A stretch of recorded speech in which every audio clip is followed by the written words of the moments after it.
Embouteillages et magasins bondés, sur la place Al-Andalus, en plein cœur de Bagdad, la vie a repris ses droits.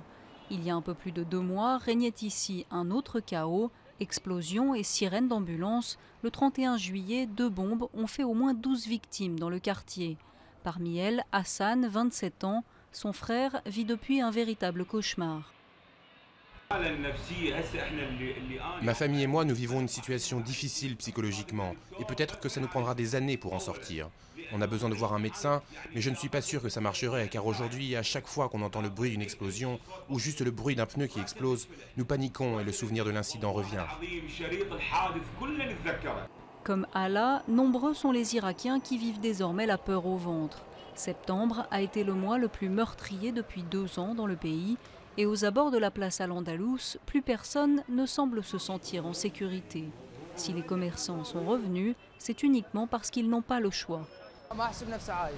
Je ne me sens pas vivant. J'imagine qu'à chaque minute, une explosion peut survenir. Il n'y a pas de sécurité. La sécurité a disparu. Ma famille m'a demandé de ne pas revenir à Bagdad, mais je leur ai répondu que si je ne venais plus à Bagdad, ils mourraient tous de faim. On est loin, certes, des années 2006-2008, lorsque les violences interconfessionnelles faisaient plus d'1 millier de morts chaque mois.